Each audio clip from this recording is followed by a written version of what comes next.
नमस्कार मित्रों, एक बार फिर से आपका स्वागत है हॉकफीड न्यूज में। मित्रों, एक तरफ जहां भारत में कोरोना से संक्रमित मरीजों की तादाद 26,000 को पार कर गई है, तो वहीं अब सुरक्षा एजेंसियों ने एक चौंकाने वाला खुलासा किया है। इस खुलासे के बाद भारतीय सेना सतर्क हो गई है, सेना तैनात हो गई है। और आपको बता दूं कि भारतीय सेना ने पूरी तरीके से कमर कस ली है इस खुलासे को लेकर। क्या है ये खुलासा और पूरी खबर क्या है वो आपको बताऊंगा, लेकिन उससे पहले कमेंट में मित्रों भारतीय सेना के सम्मान में जय हिंद जरूर लिखें। भारतीय सेना जिसका आप भी सम्मान करते हैं, हम भी सम्मान करते हैं, हर देशवासी, हर देशभक्त सम्मान करता है। तो सबसे पहले कमेंट बॉक्स में जय हिंद जरूर लिखें। फिलहाल आपको बता दूं कि खबर यह आ रही है कि सीमा पार से 300 आतंकी भारत में घुसपैठ करने की फिराक में बैठे हैं। आपको बता दूं कि रमजान का पाक महीना इस वक्त चल रहा है, लेकिन इस दौरान एक तरफ जहां पूरी दुनिया कोरोना से जूझ रही है, रमजान का पाक महीना चल रहा है, लेकिन पाकिस्तान इस वक्त भी अपनी हरकतों से बाज नहीं आता दिख रहा। रमजान के पाक महीने में ये आतंकी भारत को दहलाने की साजिश रच रहे हैं। इससे भी बड़ा खुलासा जो है वो आपको बता दूं कि आतंकियों की घुसपैठ की खुफिया जानकारी मिलने के बाद भारतीय सेना ने सीमा पर घुसपैठ रोधी दस्ते और आतंकी रोधी बल को अलर्ट कर दिया है। लेकिन सबसे चौंकाने वाला जो खुलासा है वो ये कि इनमें से कई आतंकवादी ऐसे हैं जो कोरोना संक्रमित हैं। यानी कहीं ना कहीं पूरी प्लानिंग ये चल रही है कि भारत में कोरोना को फैलाने के लिए इन आतंकियों का सहारा लिया जाए। पीओके की तरफ 300 से ज्यादा आतंकी इस वक्त बैठे हुए हैं और जिनमें अधिकतर कोरोना से संक्रमित भी हैं। आपको बता दूं कि भारतीय सेना के वरिष्ठ सूत्रों के अनुसार, वरिष्ठ अधिकारियों के मुताबिक पीओके में बने लॉन्चिंग पैड में तैयार बैठे कई आतंकी कोरोना से संक्रमित भी हो सकते हैं। इसे लेकर आपको बता दूं कि भारतीय सेना अत्यधिक सतर्कता बरत रही है और आतंकियों में कई के कोरोना संक्रमित होने की खबर की तस्दीक खुद जम्मू कश्मीर के डीजीपी दिलबाग सिंह भी कर चुके हैं। आपको बता दूं कि इससे पहले आज सुबह ही मैं आप तक की खबर पहुंचा चुका था कि सीडीएस विपिन रावत ने कई चीजों का ऐलान किया था। इसमें उन्होंने साथ ही कहा था कि भारतीय सेना पूरी तरीके से सतर्क है कोरोना से लड़ने के लिए। साथ ही उन्होंने बताया था कि आरोग्य ऐप भारतीय सेना के हर जवान ने अपने फोन में डाउनलोड कर ली है। इसके साथ ही खुद सीडीएस विपिन रावत ने भी ये कहा था कि कोरोना से संक्रमित कुछ अधिकारी या कुछ भारतीय सेना के जवान हुए हैं, लेकिन हम पूरी तरीके से अनुशासन बरत रहे हैं, धैर्य बरत रहे हैं और जिसकी वजह से भारतीय सेना में हम कोरोना को नहीं घुसने देंगे। साथ ही उन्होंने यह भी कहा था कि सरहद पर जो जवान लगे हुए हैं, चाहे वो किसी भी फोर्स में हो, चाहे वो नेवी में हो या एयरफोर्स में हो या फिर वो सेना में हो, तो इन जवानों में कोरोना की पुष्टि नहीं हुई है, इन जवानों में कोरोना नहीं है और एक भी मामला ऐसा सामने नहीं आया है। तो अब पाकिस्तान की यह प्लानिंग है, इन आतंकियों की यह प्लानिंग है कि किसी भी तरीके से इन जवानों में जो कि सीमा पर तैनात हैं कोरोना फैलाया जाए।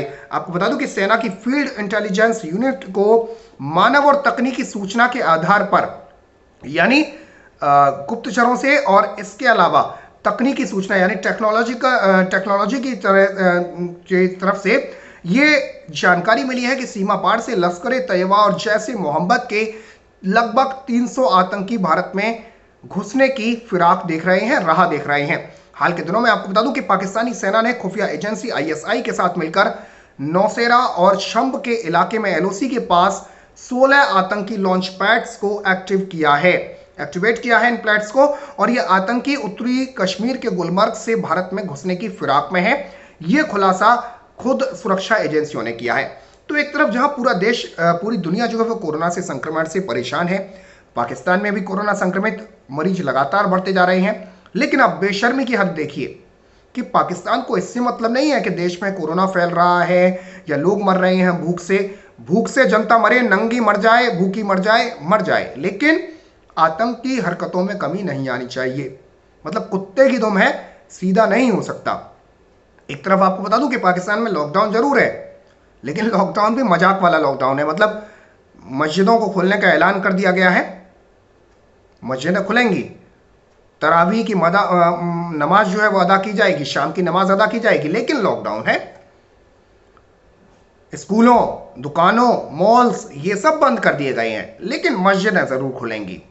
तो ये आपको बता दूं कि ये पाकिस्तान में कट्टरपन का नतीजा है। पाकिस्तान के जो कट्टर मौलवी हैं, कठमुल्ले हैं, उन्होंने पाकिस्तान की जो सरकार है उसको हमेशा से दबाए रखा और ये तो हमेशा से होता रहा है। इमरान खान को दबाव में लिया और उसके बाद पाकिस्तान में लॉकडाउन है लेकिन मस्जिदें खुली रहेंगी। तो वही पाकिस्तान है ये जहां पर लगातार कोरोना के संक्रमण की खबरें आ रही हैं, लेकिन दूसरी तरफ पाकिस्तान लगातार जहां सीज फायर का उल्लंघन कर रहा था, और अब ये बड़ी खबर कि रमजान के महीने में 300 से ज्यादा आतंकी भारत में घुसने की फिराक में हैं। और ये ऐसा वक्त है जब पूरी दुनिया कोरोना से जूझ रही है। आप समझ सकते हैं कि जब अगर इन हालातों में कोई देश इस तरीके की हरकतें करता है तो आप समझ सकते हैं कि उसकी मानसिकता क्या है और वो किस कदर गिर चुका है। आपको बता दूं कि रिपोर्ट्स के मुताबिक कश्मीर में तैनात 15वीं कोर के commander lieutenant general BS Raju रोजाना सीमा पर घुसपैठ की स्थिति को लेकर बैठक कर रहे हैं। वहीं आतंकियों के घुसपैठ को बढ़ावा देने के लिए पाकिस्तानी सेना भी सीमा पर आए दिन सीज फायर को तोड़ रही है। अधिकारियों ने निर्देश दिए हैं कि सीमा पार आतंकियों या घुसपैठियों से मुठभेड़ होने के बाद उनके शवों के पास जाने से पहले अत्यधिक सावधानी बरती जाए, और इस बात की आशंका ज्यादा है कि उनमें से अधिकतर कोरोना संक्रमित हो सकते हैं। यानी पहले इन आतंकियों को कोरोना संक्रमित कराया जा रहा है और फिर इन्हें कोरोना बम की तरह इस्तेमाल किया जा रहा है। हाल ही में आपने देखा होगा कि तबलीगी जमात के भी भारत में कई लोग पकड़े गए जिनको कि कोरोना संक्रमण था। उसके बाद इन जमातियों ने जब डॉक्टर्स और पुलिस वाले इनको पकड़ने गए या डॉक्टर्स इनका इलाज करने गए तो नर्सों के सामने बदसलूकी की गई, अश्लीलता की सारी हदों को पार कर दिया गया, डॉक्टरों के ऊपर थूका गया, पेशाब फेंका गया, बोतलों में भरकर कमरों के आगे शौच की गई। तो ये मतलब कोरोना बम बनाकर बैठे हुए हैं, ये कोरोना बम है। जिस तरीके से आपने देखा होगा कि आतंकवादी खुद जो है वो ह्यूमन बॉम्ब बनकर आ जाते हैं, लेकिन ये कोरोना बम बन रहे हैं। अत्यधिक आतंकी ऐसे हैं जो खुलासा हुआ है जिनमें कोरोना संक्रमण है, और इसी वजह से भारतीय सेना ने अपने जवानों को यह अलर्ट किया है कि उनको मार दें, घुसपैठ में वो मर जाएं मुठभेड़ में, उसके बाद भी उनके शवों के पास न जाएं, अत्यधिक सावधानी बरतें क्योंकि उनमें से अधिकतर कोरोना संक्रमित हो सकते हैं। आपको बता दूं कि पाकिस्तानी एजेंसियां आतंकवादियों को अंतरराष्ट्रीय सीमा और नियंत्रण रेखा पार कराने में लगातार मदद कर रही हैं, और पाकिस्तान ने अपनी इसी चाल के तहत सीमा पर घुसपैठ की कोशिशें भी तेज कर दी हैं। हाल के दिनों में अगर हम देखें, खबरें देखें पिछले दिनों की, तो नियंत्रण रेखा पर सीज फायर उल्लंघन की घटनाओं में काफी तेजी देखी जा रही है। पाकिस्तानी सेना गोलाबारी की आड़ में आतंकियों के अलावा कोरोना संक्रमितों को भारत में दाखिल कराने की कोशिश कर रही है। हालांकि हर बार भारतीय सेना की प्रभावी कार्रवाई के कारण उसे मुंह की खानी पड़ रही है, और भारतीय सेना के मुस्तैद जवान पाकिस्तान की एक भी चाल को कामयाब नहीं होने दे रहे हैं। तो मित्रों, कमेंट बॉक्स में भारतीय सेना के लिए जय हिंद जरूर लिखें, क्योंकि ये भारतीय सेना की ही ताकत है कि एक तरफ जहां कोरोना वायरस से पूरा देश लड़ रहा है, पूरी सेना जो है कोरोना हॉस्पिटल्स भी बना रही है, इसके साथ साथ सेना इस बात में भी साथ दे रही है। इस बात में भी आपको बता दूं कि सीडीएस विपिन रावत ने आज ये कह दिया कि अगर हमें कोई ऑपरेशनल टास्क दिया जाएगा तो हम उसके लिए पूरी तरीके से तैयार हैं।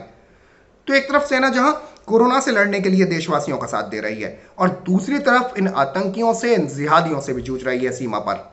जिस तरीके से ये सीमा पर भी रोज सीज फायर का उल्लंघन कर रहे हैं, और अब जो मैंने खबर आप तक पहुंचाई, सुरक्षा एजेंसियों ने यह अलर्ट कर दिया कि 300 से ज्यादा आतंकी भारत में घुसने की फिराक में हैं, और जिसमें से अधिकतर ऐसे हैं जो कि कोरोना से संक्रमित हैं। तो इनसे भी जूझने का काम भारतीय सेना जो है कर रही है। आपको बता दूं कि पाकिस्तान ने लॉकडाउन पीरियड में भी जमकर सीज फायर का उल्लंघन किया है। इस साल 22 अप्रैल तक पाकिस्तान 1391 बार 1391 बार सीज फायर का उल्लंघन कर चुका है। जनवरी में 367 बार, फरवरी में 366 बार, मार्च में 411 बार, अप्रैल में अब तक 247 बार पाकिस्तान ने सीज फायर का उल्लंघन किया है। यानी कि वक्त ऐसा है जब पूरी दुनिया कोरोना से जूझ रही है और पाकिस्तान सीमा पर सीज फायर का उल्लंघन कर रहा है, आतंकवादियों को भारत भेजने की फिराक में है। मतलब बेशर्मी की और बेहयापन की, मतलब क्या कहें, जहालत की हद है ये। भारतीय सुरक्षा बल भी हालांकि मुस्तैद हैं, और इस साल 22 अप्रैल तक आपको बता दूं कि भारतीय सुरक्षा बलों ने भी मुंहतोड़ जवाब दिया है इन जाहिलों को, जिहादियों को, और 50 आतंकियों को मार गिराया है, जिसमें 4 जो है वो तो आज ही मारे गए हैं। जनवरी में 18, फरवरी में 7, मार्च में 7 आतंकी भारतीय सेना ने सीधे 72 हुरों के पास ट्रांसफर कर दिए थे। और इस महीने में अब तक कुल, अप्रैल में अब तक कुल जो है वो 18 आतंकी सुरक्षा बलों के शिकार बने हैं और सीधा इनको 72 हुरों के पास ट्रांसफर कर दिया गया है। तो पाकिस्तान को यह समझना चाहिए कि अगर पाकिस्तान अभी भी अपनी हरकतों से, टुच्ची हरकतों से बाज नहीं आता है, तो कहीं ऐसा ना हो कि पाकिस्तान जो है दुनिया के नक्शे से ही साफ हो जाए। तो मित्रों, इस खबर को शेयर करें। साथ ही साथ देश दुनिया से जुड़ी तमाम खबरें देखने के लिए, देश हित से जुड़ी तमाम खबरें देखने के लिए हॉकफीड न्यूज को सब्सक्राइब करें और बराबर में जो घंटी का निशान है, जो बेल आइकन है, उसे जरूर दबा दें। फिलहाल के लिए इतना ही। जय हिंद, जय भारत, नमस्कार।